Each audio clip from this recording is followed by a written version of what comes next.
Assalamualaikum warahmatullahi wabarakatuh. Halo, kembali lagi dengan saya Miftahul Ulum Hasanah, biasa dipanggil Miftah. NIM saya 20051204015. Saya berasal dari program studi S1 Teknik Informatika kelas 2020A Universitas Negeri Surabaya. Pada video kali ini saya akan menjelaskan materi mengenai routing dinamik beserta simulasinya. Video ini saya buat untuk memenuhi tugas mata kuliah jaringan komputer yang diampu oleh Bapak Agus Prihanto STMKOM. Routing dinamik adalah routing yang dilakukan oleh router dengan cara membuat jalur komunikasi data secara otomatis sesuai dengan peraturan yang dibuat. Routing dinamik juga merupakan routing protokol yang digunakan untuk menemukan network serta untuk melakukan update routing table pada router. Materi yang pertama, yakni macam-macam routing dinamik. Terdapat 5 macam routing dinamik, yakni yang pertama ada RIP yang akan kita bahas pada video kali ini, ada OSPF, ada IGRP, ada BGP, dan ada EIGRP. Materi yang kedua yaitu kelebihan routing dinamik.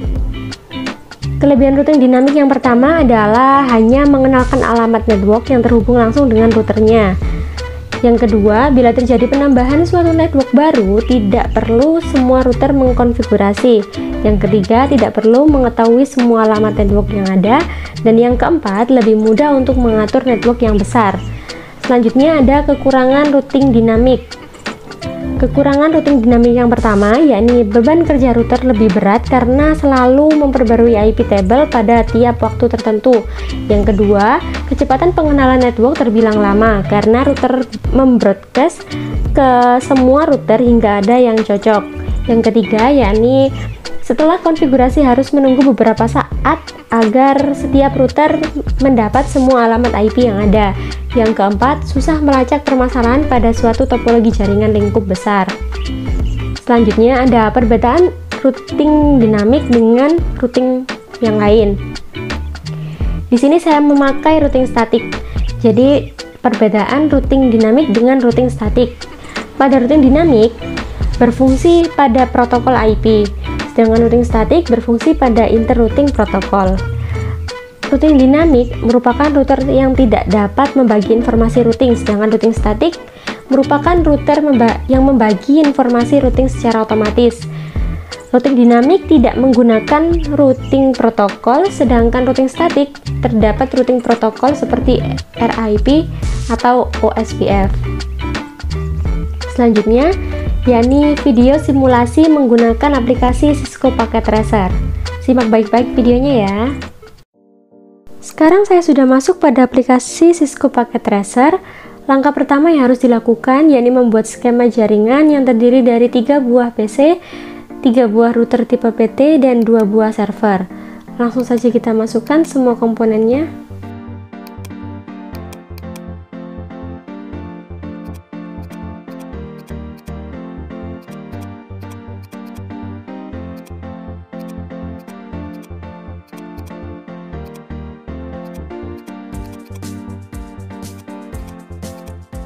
Selanjutnya, hubungkan semua komponen dengan menggunakan connection kabel otomatis. Pastikan semua komponen terhubung. Pertama, kita hubungkan PC dengan router.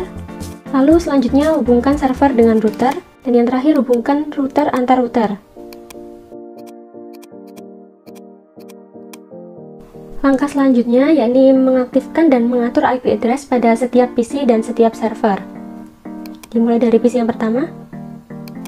Kemudian desktop IP configuration, isikan IP address-nya 192.168.1.1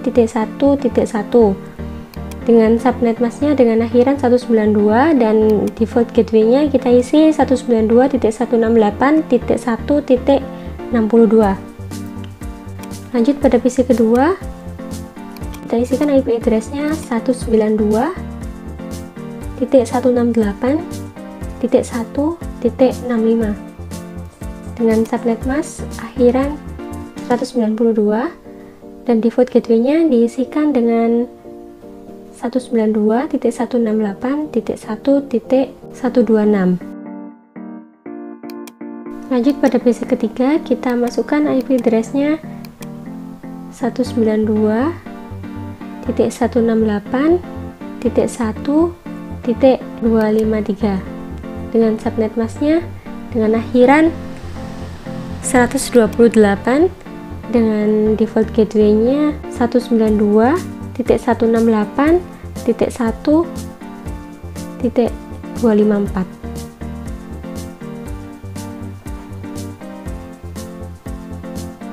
Oke, selanjutnya pada server 1 IP address-nya 33.33.33.1 dengan subnet masknya 255.255.255.0 dan default gateway-nya 33.33.33.3. Lanjut pada PC2, kita isikan IP address-nya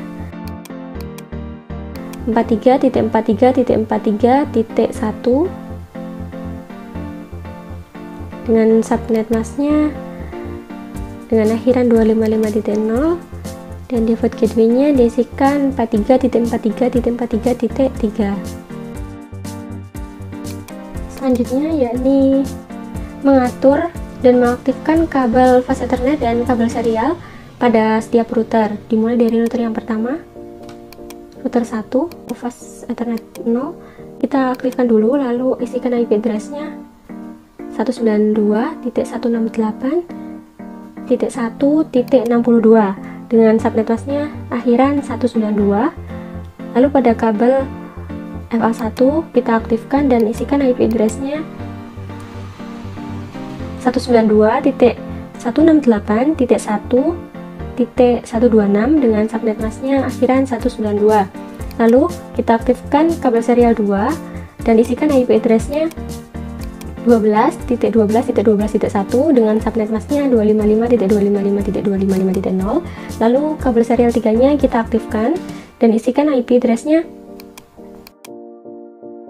13.13.13.1 dengan subnet masknya akhiran 255.0. Lanjut pada router yang kedua, aktifkan kabel FA0 dan isikan IP address-nya 192.168.1.254 dengan subnet masknya 255.255.255.128. Lalu kabel serial 2 kita aktifkan dan isikan IP address-nya 12.12.12.2 dengan subnet mask 255.255.255.0.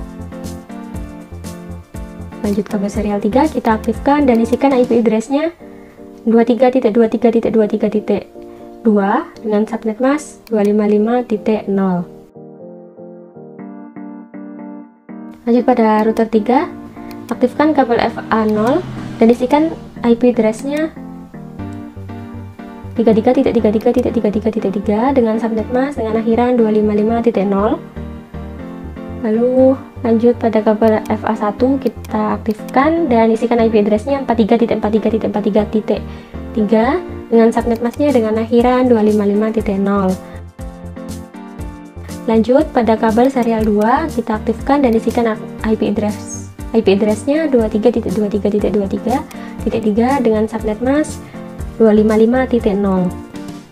Lalu kabel serial 3-nya kita aktifkan juga dengan IP address yang diisikan 13.13.13.3 dengan subnet masknya 255.0. Langkah selanjutnya yaitu mengatur routing pada setiap router, dimulai dari router yang pertama. Kita buka, lalu pastikan statiknya kosong dan beralih ke RIP-nya.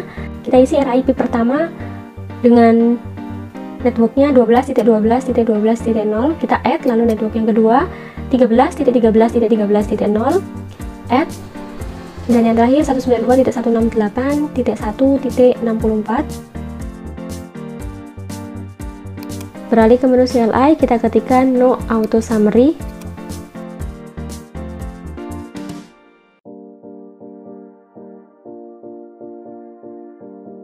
Lalu version 2. Jika sudah, kita save pada menu global setting. Lanjut pada router yang kedua, pastikan statiknya kosong. Lalu atur RIP-nya dengan network yang pertama 12.12.12.0, kita add.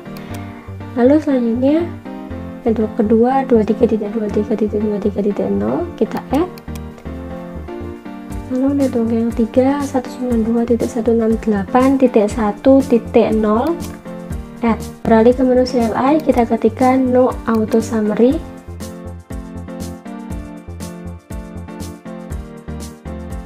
enter, lalu version 2, enter, lalu save pada menu global setting pada config.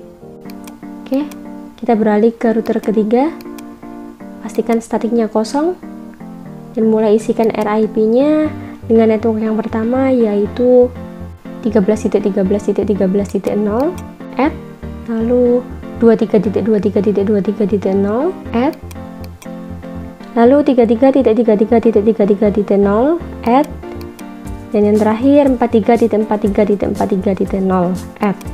Beralih menu CLI, kita ketikkan no auto summary, enter, ketikkan juga version 2, lalu save pada global setting pada menu config. Oke, jika sudah mengatur routing pada setiap router, kita retime yes, kita tunggu sampai semua portnya berwarna hijau lagi. Nah, jika sudah, kita coba tampilkan IP-nya dengan cara ketikkan show IP root pada CLI masing-masing router.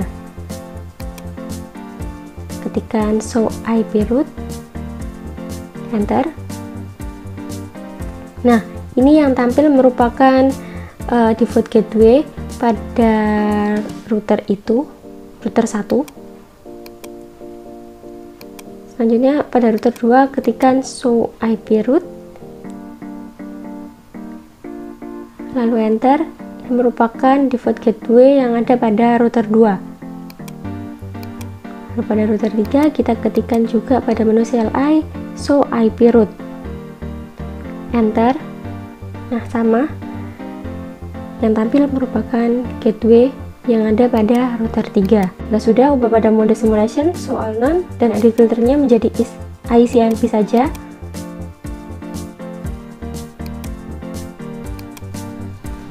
Lalu mulai simulasi simple PDU dari PC1 ke PC2.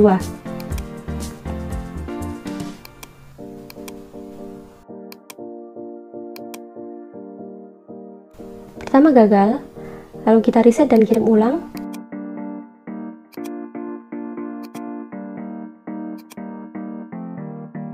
Nah, tanda centang yang artinya simple PDU, pengiriman simple PDU berhasil. Kita delete dan kita simulasikan lagi dari PC1 ke PC3.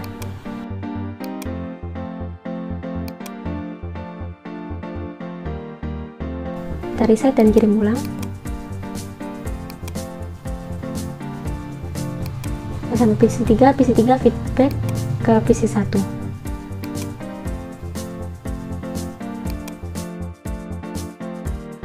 Apakah sudah bertanda centang yang artinya pengiriman sampai PDU telah berhasil? Kita delete dan kita simulasikan lagi dari PC1 ke server 1. Pertama pasti gagal dan kita reset, kirim ulang. Mati prosesnya. Paket sudah sampai di server dan server akan feedback ke PC1. Paket sudah berada checklist yang artinya berhasil. Lalu simulasi selanjutnya dari PC1 ke server 2. Kita mati prosesnya. Kita reset dan kirim ulang karena belum mengenali ARP-nya ya. Nah, paket sudah sampai di server 2. Server 2 akan feedback ke PC1. Paket sudah bertanda centang yang artinya pengiriman paket simple PDU sudah berhasil. Kita delete. Lalu kita simulasikan lagi dari PC3 ke PC1. Tidak mengalami kegagalan karena sudah mengenali ARP. Nah, paket sudah sampai di PC3.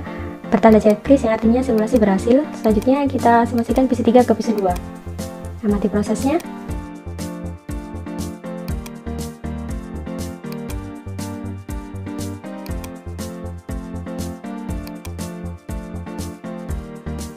Paket bertanda checklist yang artinya pengiriman paket Simple PDO telah berhasil.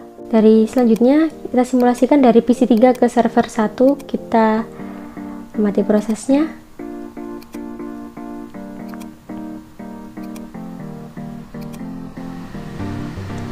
Paket sudah bertanda checklist yang artinya simulasi pengiriman paket sudah berhasil.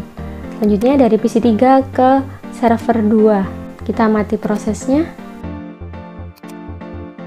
Sudah sampai di server 2 lalu di feedback ke PC3. Nah, apakah sudah sampai di PC3 yang artinya pengiriman simulasi Simple PDO sudah berhasil. Selanjutnya simulasikan dari server 1 ke server 2. Kita amati prosesnya.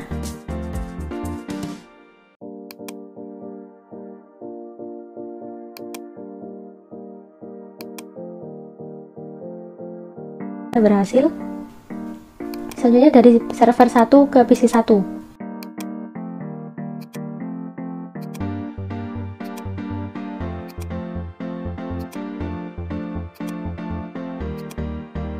Oke, simulasi berhasil, ditandai dengan tanda checklist. Kita delete dan lanjut simulasi dari server 1 ke PC2. Kita amati prosesnya.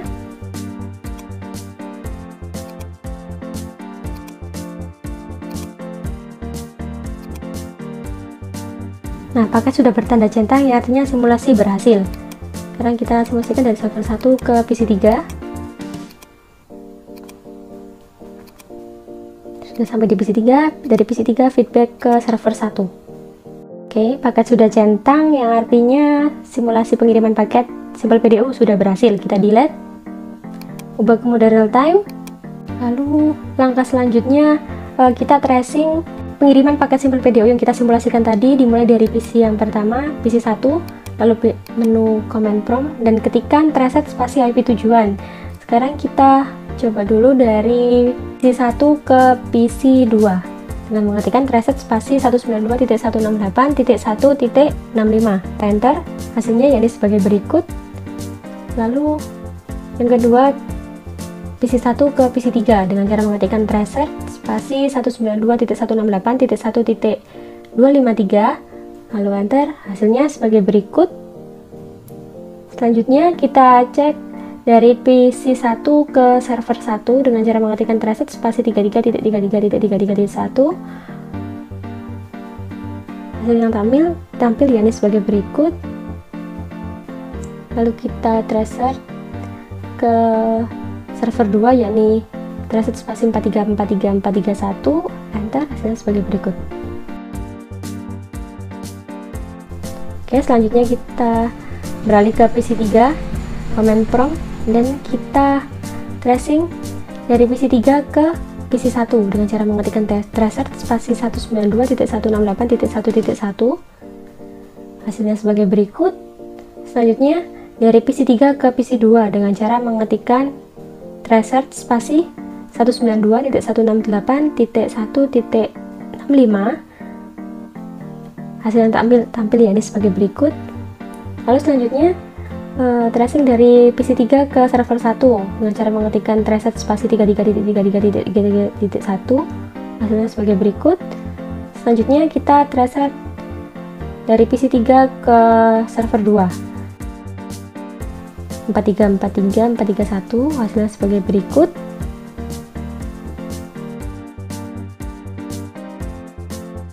Kita close dan beralih ke server 1. Kita tracing dari server 1 ke server 2 dengan cara mengetikkan tracer spasi 4343.431, hasilnya sebagai berikut. Lalu selanjutnya kita tracing dari server 1 ke PC1 dengan cara mengetikkan tracer spasi 192.168.1.1, hasil yang tampil yakni sebagai berikut. Kita lanjut tracer selanjutnya dari server 1 ke PC2 dengan cara mengetikkan tracer spasi 192.168.1.65, hasilnya sebagai berikut. Selanjutnya dari server 1 ke PC 3 dengan cara mengetikkan reset spasi 192.168.1.253. Ya, hasilnya sebagai berikut. Nah, kita close. Nah, kita kembali pada mode simulation. Kemudian kita nonaktifkan kabel serial 2 pada router 1. Kemudian coba simulasikan simpel PDU dari PC 1 ke PC 3. Kita amati prosesnya. Nah, kita amati dari PC 1 ke router 1, lalu ke router 3, baru ke router 2, dan ke PC 3. PC 3 feedback ke PC 1. Dia mencari jalan karena jalan dari router 1 ke router 2 tadi dinonaktifkan, kabel serial 2 dinonaktifkan. Selanjutnya kita nyalakan kabel serial 2 pada router satunya dan nonaktifkan kabel serial 3 pada router satunya, dan kita simulasikan dari PC 1 ke server 1. Kita amati prosesnya. Dari router 1 melewati router 2, melewati router 3, dan baru sampai di server 1. Dari server 1 feedback ke PC 1. Paket mencari jalan karena kabel serial 3 pada router 1 dinonaktifkan tadi.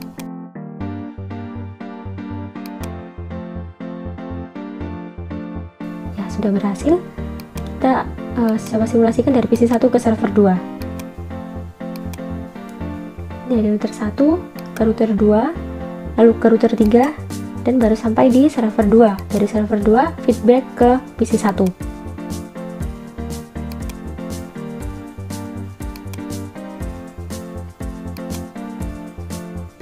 Berhasil.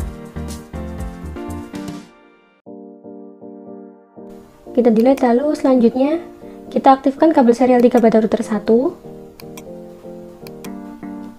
lalu kita nonaktifkan kabel serial 2 pada router 2, dan kita coba simulasikan simpel PDU dari PC 3 ke PC 1. Dari router 2 ke router 3, router 1, baru sampai di PC 1. Langsung dari PC 1 feedback ke PC 3.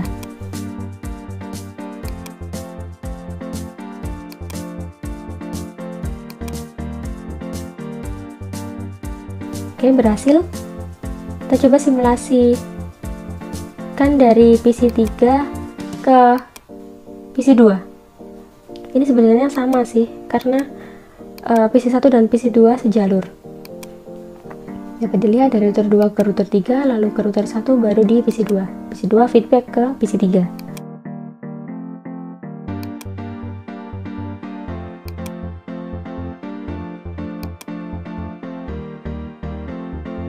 Ya, paket bertanda centang yang artinya simulasi berhasil.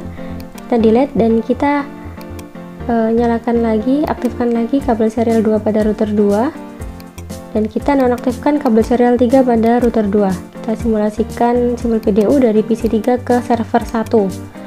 Dari router 2, router 1, baru ke router 3, terus ke server 1. Server 1 feedback ke PC 3.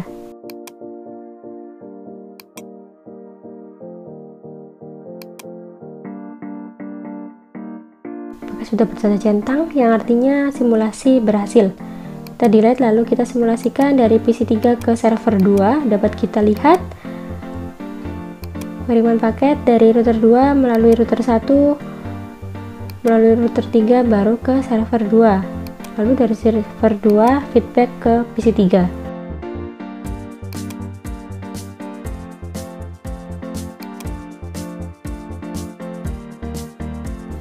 Centang yang artinya simulasi berhasil. Kita delete. Aktifkan kabel serial 3 pada router 2,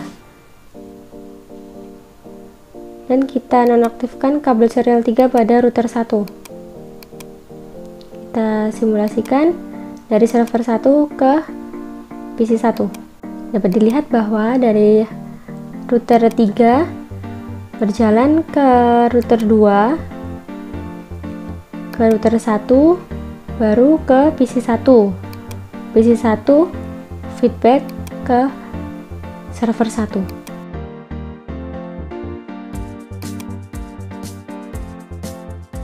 Paket bertanda checklist yang artinya simulasi berhasil.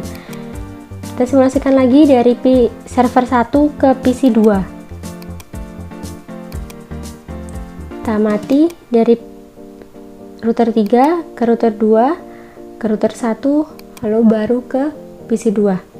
PC 2 feedback ke server 1.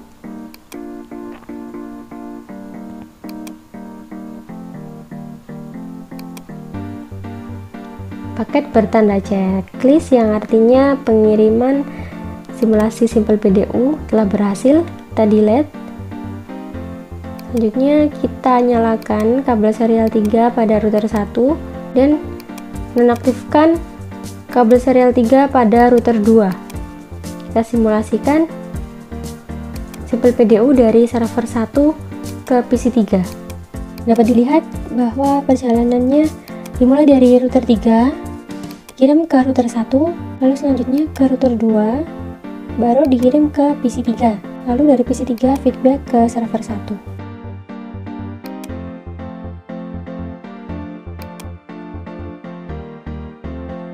Oke, pakai sudah bertanda centang yang artinya simulasi pengiriman Simple PDU dari server 1 ke PC 3 telah berhasil. Kita delete simulation.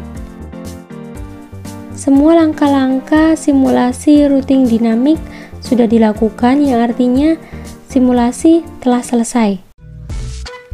Terima kasih telah menonton video saya mengenai routing dinamik ini sampai akhir. Semoga bermanfaat. Wassalamualaikum warahmatullahi wabarakatuh.